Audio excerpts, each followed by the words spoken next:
Review ചെയ്യുന്ന സമയത്ത് ഒരു 15 വട്ടം 20 വട്ടം ഞങ്ങൾ അല്ലെങ്കിൽ നമ്മളെപ്പോലുള്ള റിവ്യൂവേഴ്സ് ജാസ്മിൻ ജാഫർ എന്നുള്ള പേരെടുത്തു എന്ന് വെച്ചിട്ട് തോന്നിയ വർത്താനം ഞാൻ എൻ്റെ ഇതിൽ പറയുമ്പോൾ തോന്നിയ വർത്താനം പറഞ്ഞാൽ ഞാൻ നല്ല വർത്താനം ഞാൻ കമൻറ്റിലും തരും.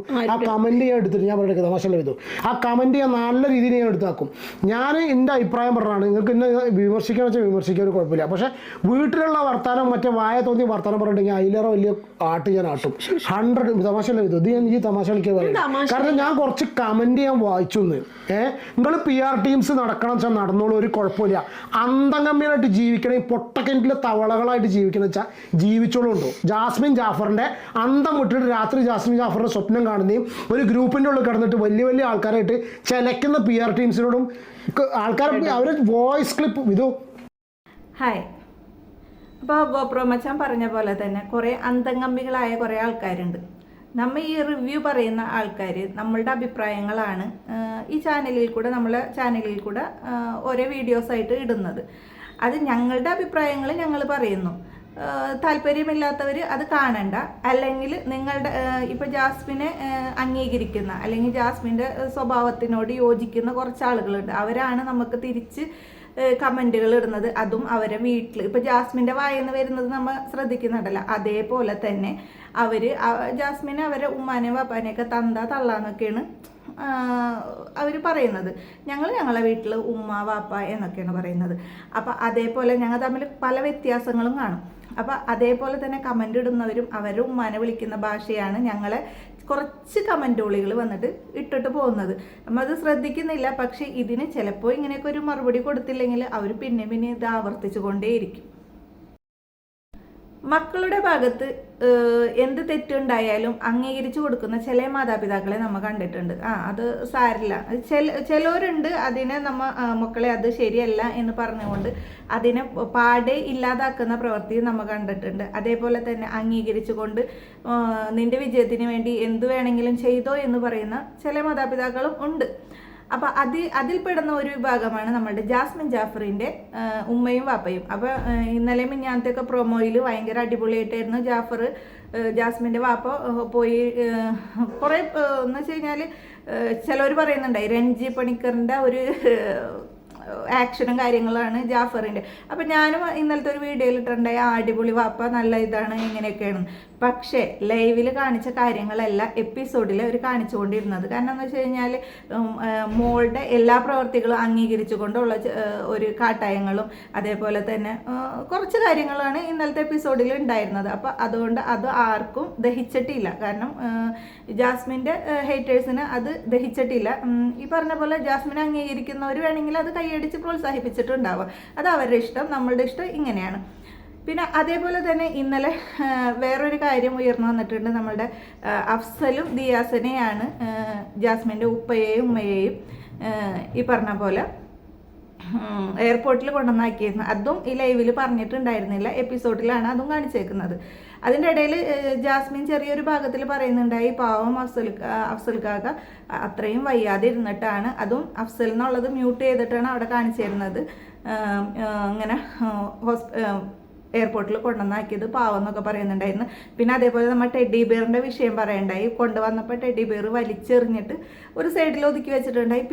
പിന്നത്തെ ഈ കാര്യങ്ങൾ ലൈവിലൊക്കെ ജാസ്മിനെ ടെഡി ബിയറിനെ പിടിച്ചിട്ട് ഉമ്മം കൊടുക്കുന്നതും കെട്ടിപ്പിടിക്കുന്നതും ഒക്കെ ആയ കാര്യങ്ങൾ നമ്മൾ അതിൽ കാണാട്ടെ. അപ്പോൾ അതിൽ സന്തോഷമുള്ളൂ. ഇപ്പോൾ ജാസ്മിന് ഈ പറഞ്ഞ പോലെ നമ്മ പറയുന്ന പോലെ തന്നെ ജാസ്മിൻ നടക്കണം എന്നൊന്നുമില്ലല്ലോ. ജാസ്മിൻ്റെ ഒരേ ക്യാരക്ടർ അങ്ങനെയായിട്ടുണ്ടാവും, പെട്ടെന്നായിട്ടുണ്ടാവും ജാസ്മിൻ്റെ. ചിലവർക്ക് റിലേഷൻ പെട്ടെന്ന് തന്നെ ചേഞ്ച് ആക്കാനുള്ളൊരു കഴിവുണ്ട്. അത് എങ്ങനെയാണെന്ന് അറിയുന്നില്ല, എന്നാലും അത് അങ്ങനെയാണ്. അപ്പോൾ ഇന്നലെ അഫ്സലും ദിയാസനെയും കൊണ്ടുവന്നാക്കിയെന്നും പറഞ്ഞിട്ട് ഒരുപാട് ഇപ്പോൾ യൂട്യൂബിലൊക്കെ അത് ചർച്ചാ വിഷയം തന്നെയാണ്. ഓരോ കാര്യങ്ങളും ഈ പറഞ്ഞ പോലെ പ്രേക്ഷകരെ മണ്ടന്മാരാക്കിയിട്ട് സ്ക്രിപ്റ്റ് എഴുതിയിട്ടുള്ള കാര്യങ്ങളാണ്. ബിഗ് ബോസ് എന്തായാലും ജാസ്മിന് കപ്പ് കൊടുക്കാനുള്ള എല്ലാ തീരുമാനത്തിലാണെന്നുള്ളത് നമ്മൾ ആദ്യമേ ഉള്ള വീഡിയോസിലൊക്കെ പറയുന്ന പോലെ ഉറപ്പിച്ച് കഴിഞ്ഞൊരു വിഷയമാണ്. പിന്നെ അഫ്സലിൻ്റെ കാര്യം ഇപ്പോൾ ഇതിൽ പറയുന്നുണ്ട് അവർക്ക് റേറ്റിങ്ങിന് വേണ്ടിയിട്ടാണ്, ഇത് അഫ്സൽ അറിയാത്തൊരു വിഷയമാണെന്നൊക്കെ പറഞ്ഞ് നമ്മളെ വിവിയുടെ ചാനലിൽ വിവി ഈ പറഞ്ഞ പോലെ അഫ്സലിനെ വെളുപ്പിക്കുന്ന കുറച്ച് ശ്രമങ്ങൾ നടത്തിയിട്ടുണ്ട്. തന്നെ അവന് ആ ടെഡി ബിയർ കൊടുത്തത് മാർച്ച് മാസത്തിലാണ്. ഇപ്പോഴാണ് ബിഗ് ബോസ് അത് കൊടുത്തത്. ഒക്കെ പോട്ടെ, അതൊക്കെ ശരിയാണ്. എന്നാലും പറഞ്ഞു വന്നതെന്ന് വെച്ചാൽ നമ്മൊരു റിലേഷൻ കട്ട് ചെയ്തും അതും ചതിക്കപ്പെട്ട രീതിയിൽ, ആ ചതിക്കപ്പെട്ട രീതിയിൽ ഒരു റിലേഷൻ കട്ട് ചെയ്തിട്ടുണ്ടെങ്കിൽ പിന്നെ നമ്മൾ ഒരിക്കലും ആ പെൺകുട്ടിയായിട്ട് ആ ഒരു ഫാമിലിയായിട്ട് നമ്മൾ ഒരു ബന്ധം പുലർത്താനായിട്ട് നമുക്ക് ആഗ്രഹം വരില്ല. സാധാരണയായ ജനങ്ങൾ അങ്ങനെയാണ്. ഇനിയിപ്പോൾ കൂടുതലായിട്ട് നമുക്കൊന്നും പറയാനില്ല. എന്നാലും അരിയാഹാരം കഴിക്കുന്ന മനുഷ്യന്മാർക്ക് ചിന്തിക്കാവുന്നതേ ഉള്ളൂ. ഇപ്പോൾ ഈ പറഞ്ഞ പോലെ തന്നെ ഇപ്പോൾ അഫ്സലിനെ ഉമ്മയും വാപ്പയും കാണണമെന്ന് പറഞ്ഞ് അഫ്സലിൻ്റെ നല്ല മനസ്സിൽ അഫ്സൽ പോയി കണ്ടു, ശരി.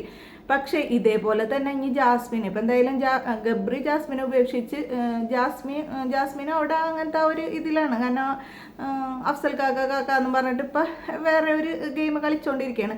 അപ്പം ഇനിയും ഇപ്പോൾ ജാസ്മിൻ ആ കപ്പ് ഉയർത്തിപ്പിടിച്ച് ഇവിടെ വന്നിട്ടുണ്ടെങ്കിൽ നമ്മൾ അഫ്സലിനെ വിളിക്കുകയാണെങ്കിൽ അഫ്സൽ കാക്ക എന്ന് പറഞ്ഞു കഴിഞ്ഞാൽ അഫ്സൽ ഓടിപ്പോകില്ല എന്ന് എന്താ ഉറപ്പുള്ളത്? നമുക്കതിലൊന്നും വിഷമമില്ല. അവർ അഫ്സൽ വിവാഹം കഴിക്കാതിരിക്കുക അത് അവരുടെ ഇഷ്ടം, അവരുടെ പേഴ്സണൽ കാര്യങ്ങൾ. പക്ഷേങ്കിൽ ഇത് നമ്മൾ പ്രേക്ഷകരുടെ മുന്നിലേക്ക് എത്തിച്ചു തന്നതാരാണ്? അവർ തന്നെയാണ്. ഇത് ഇത്രയും ചർച്ചാ വിഷയം ആക്കിയതാരാണ്? അതും അവരാണ്.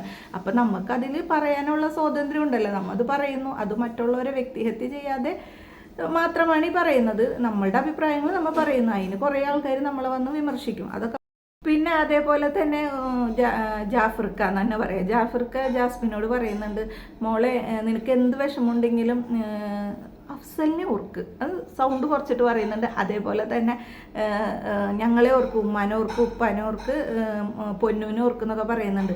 അപ്പോൾ ഈ റിലേഷൻ കട്ട് ചെയ്ത ഒരു വ്യക്തിനെ ഓർക്കാൻ പറയുന്നതിൽ എന്താണ് നിങ്ങളുടെ അഭിപ്രായം? നിങ്ങൾ എന്തായാലും ഇതിന് കമൻറ്റ് ഇടണം കേട്ടോ. നല്ലതായാലും പൊട്ടയാലും നിങ്ങൾ അഭിപ്രായം പറയണം കേട്ടോ.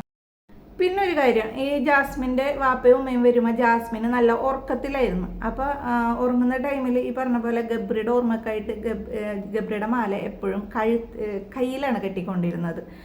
അത് നമ്മൾ ഇന്നലെ ഒന്നും ശ്രദ്ധിച്ചിട്ടുണ്ടായിരുന്നില്ല. ഇപ്പോഴാണ് നമ്മൾ ഇങ്ങനെ വീഡിയോസൊക്കെ എടുത്ത് നോക്കുമ്പോൾ കയ്യിലായിരുന്നു കെട്ടിയിരുന്നത്. പിന്നെ പെട്ടെന്ന് കുറേ നാടകീയമായ രംഗങ്ങളാണ് അവിടെ അരങ്ങേറിയത്. കാരണം അവൾ എണീറ്റ് വരുന്നു, ഞാൻ പറഞ്ഞില്ലേ ബ്രഷ് ചെയ്യാതെയാണ് വന്ന് ഉമ്മാനെയും വാപ്പാനെയും കെട്ടിപ്പിടിക്കുന്നതും. അവർ അപ്പം തന്നെ വന്നപ്പോൾ തന്നെ ജാസ്മിൻ്റെ കഴുത്തിൽ അറബി എഴുതിയ ഒരു മാല, ജാസ്മിൻ തന്നെ എഴുതിയിട്ടുള്ള ഒരു മാല മോൾക്ക് ഇട്ട് കൊടുക്കുകയും അപ്പോൾ അവളുടെ കഴുത്തിൽ ആ ചരട് ഉണ്ടായിരുന്നില്ല, ആ കറുത്ത ചരട് ഉണ്ടായില്ല, അവളെ കയ്യിലായിരുന്നു. അതിനുശേഷം എപ്പോഴാണ് ഇപ്പോൾ ഈ ലൈവിൽ 24 മണിക്കൂർ ഇവരെല്ലാ കാര്യങ്ങളും നിരീക്ഷിച്ചു കൊണ്ടിരിക്കുന്ന ക്യാമറകളുണ്ടല്ലോ. പക്ഷെ അതെപ്പോഴാണ് സംഭവിച്ചതെന്ന് അറിയില്ല. പിന്നെ അതിനുശേഷം പോയിട്ട് റൂമിൽ ഇരുന്നുകൊണ്ട് അപ്പോഴത്തേനും പെട്ടെന്ന് അവളെ കഴുത്തിൽ ആ കറുത്ത ഒരു മാല പ്രത്യക്ഷപ്പെട്ട്, കയ്യിലുണ്ടായിരുന്ന മാല കഴുത്തിൽ പ്രത്യക്ഷപ്പെട്ട് വാപ്പ അത് അഴിച്ചെടുക്കുന്നുണ്ട്. ഇതൊക്കെ ശരിക്കും പറഞ്ഞു കഴിഞ്ഞാൽ മനസ്സിലാക്കിയവർക്ക് അത് മനസ്സിലാവും, അല്ലാത്തവർക്ക് നമുക്ക് അന്തംഗമ്മകൾക്ക് പറഞ്ഞാൽ മനസ്സിലാവില്ല. അത് അങ്ങനെ ഇങ്ങനെയാണെന്നൊക്കെ പറഞ്ഞിട്ട് നമ്മളത് ശരിയാണെന്ന് പറഞ്ഞുണ്ടാക്കും. എൻ്റെ ഒരു കാര്യമാണ് പറഞ്ഞത്. അത് കഴിഞ്ഞിട്ട് ആ കയ്യിലുണ്ടായ മാല പെട്ടെന്ന് തന്നെ, അതൊരു ഷോയല്ലേ, ആ ഷോയിൽ എല്ലാം കാണിക്കണമല്ലോ. ഇത് ഇടക്ക് കട്ട് ചെയ്യും, ഇടക്ക് അതേപോലെ തന്നെ കാണിക്കും. അതൊക്കെ പറഞ്ഞാൽ ശരിക്കും ഈ ബിഗ് ബോസ് സീസൺ 1 തുടങ്ങിയിട്ട് ഇപ്പോൾ 6 വരെയുള്ള കാര്യങ്ങൾ 5 വരെയും കറക്റ്റായിട്ട് പോയി. 6-ൽ ഇത്രയേറെ പുറത്തുനിന്നുള്ള എല്ലാ കാര്യങ്ങളും എത്തിച്ചു കൊടുക്കുന്ന ഒരു കണ്ടസ്റ്റൻറ്റിന് ജാസ്മിൻ മാത്രമാണ്. അപ്പോൾ അതേപോലെ ജാസ്മിന് വേണ്ടി സ്ക്രിപ്റ്റ് എഴുതിയിട്ട് ജാസ്മിനെ ജയിപ്പിക്കണം എന്നുള്ള ഒറ്റ ഇതിലാണ് ഇപ്പോൾ ഈ ഷോ മുന്നോട്ട് പോകുന്നത്. ഇപ്പോൾ ജിൻഡു ആണ് നമ്മൾ വോട്ടിംഗ് സ്ഥാനത്തൊക്കെ മുന്നോട്ട് നിൽക്കുന്നത്. പക്ഷെ നമുക്കത് പറയാൻ പറ്റില്ല. ഏതെങ്കിലും തരത്തിൽ ഇനിയിപ്പോൾ വഴി മാറി ഒഴുകുമോ എന്നൊന്നും നമുക്ക് പറയാൻ പറ്റില്ല കേട്ടോ. ഇതിൽ നിന്നൊക്കെ നമുക്ക് മനസ്സിലാക്കാൻ പറ്റുന്നത് ഇത് എല്ലാം ജാസ്മിനും അതേപോലെ തന്നെ ചിലപ്പോൾ ഇതിൽ ഗബ്രിയും ഉൾപ്പെട്ടിട്ടുണ്ടാവും. എൻ്റെ ഒരു അഭിപ്രായമാണ്. ഇവർ പുറമേ നിന്ന് തന്നെ എല്ലാ കാര്യങ്ങളും തീരുമാനിച്ചുറപ്പിച്ചിട്ടാണ് ബിഗ് ബോസ് ഹൗസിനുള്ളിൽ കയറിയിട്ടുണ്ടാവുക. അഫ്സലും അതേപോലെ തന്നെ ഗബ്രിയും. ചിലപ്പോൾ ഗബ്രി ഇതൊന്നും അറിഞ്ഞിട്ടുണ്ടാവാം, അറിഞ്ഞിട്ടില്ലാതിരിക്കാം. അതേപോലെ ജാസ്മിൻ്റെ വാപ്പ, ജാസ്മിൻ്റെ ഫാമിലി എല്ലാവരും അറിഞ്ഞിട്ട് ജാസ്മിൻ പറഞ്ഞിട്ടുണ്ടാവും, ഞാൻ ഇങ്ങനത്തെ ഒരു ഡ്രാമ അതിൻ്റെ ഉള്ളിൽ കളിക്കുക, അഫ്സൽക്ക നിങ്ങൾ അതൊന്നും മൈൻഡ് ചെയ്യേണ്ട. അതേപോലെ തന്നെ ഇതേപോലത്തെ കാര്യങ്ങൾ, കാരണം എന്ന് വെച്ച് കഴിഞ്ഞാൽ എല്ലാ സീസണിലും പോസിറ്റീവായിട്ടാണ് കാര്യങ്ങൾ മുന്നോട്ട് പോയിരുന്നത്. ഇത് വെറും നെഗറ്റീവായിട്ടാണ്. അതിൽ നമ്മളെ യൂട്യൂബർ വിവി അടക്കം ഉൾപ്പെട്ടിട്ടുണ്ടെന്നാണ് എനിക്ക് തോന്നുന്നത്. കാരണം വിവി ജാസ്മിനെ പറ്റിയിട്ട് ഏറ്റവും നല്ലൊരു ഫ്രണ്ടായിരുന്നു വിവി. ആ വിവി അടക്കം എത്രയോ ജാസ്മിനെ വേണ്ടാത്ത ഇത് നമ്മളെക്കാൾ ഏറെ കൂടുതലായിട്ട് ജാസ്മിനെ പറ്റിയിട്ട് വീഡിയോസ് ഇട്ടിട്ടുണ്ട്. അത്രയും നല്ലൊരു ഫ്രണ്ട്ഷിപ്പിലുണ്ടായിരുന്ന വ്യക്തി. അപ്പം ഇപ്പോഴും വിവിക്ക് ഇതില്ല, വോയിസ് ഇല്ല, വെറുതെ ഇങ്ങനെ അഫ്സലിനെ വിളിപ്പിക്കാൻ നോക്കുന്നത് മാത്രം. അഫ്സൽ അങ്ങനെയാന്നൊക്കെ പറഞ്ഞിട്ട് വിളിപ്പിക്കാം, പക്ഷെ അതാർക്കും ദഹിക്കുന്നില്ല.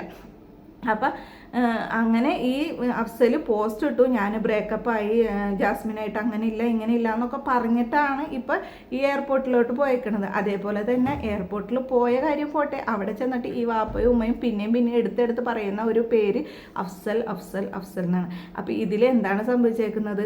ഏറ്റവും നല്ല ഒരു ഗെയിമറായ ആ ഗബ്രിയുടെ ഒരു അവിടുത്തെ നല്ലൊരു ഗെയിമറിനെ നമുക്ക് നഷ്ടപ്പെട്ടു. പിന്നെ അതുപോലെ തന്നെ ഒരു കാര്യം പറയാനുള്ളത്, ജാസ്മിന് റിലേഷൻ എന്ന് പറഞ്ഞു കഴിഞ്ഞാൽ ഡ്രസ്സ് മാറുന്നത് പോലെയാണ്. കാരണം അഫ്സലിനെ ഒരു ദിവസം കൊണ്ടാണ് അഫ്സലിനെ അവിടെ, അതിന് മുമ്പത്തെ കാര്യങ്ങളുണ്ട്, അത് പോട്ടെ, ലാസ്റ്റ് ഉണ്ടായത് അഫ്സലാണ്. അഫ്സലിനെ മറന്നുകൊണ്ട് ഗബ്രീനെ പിടിച്ച്, ഗബ്രീനെ അടുത്ത് എന്തായാലും ജാസ്മിന് പ്രണയം തുറന്നു പറഞ്ഞതാണ്, എനിക്ക് നിന്നോട് പ്രണയമാണെന്ന് തുറന്നു പറഞ്ഞതാണ്.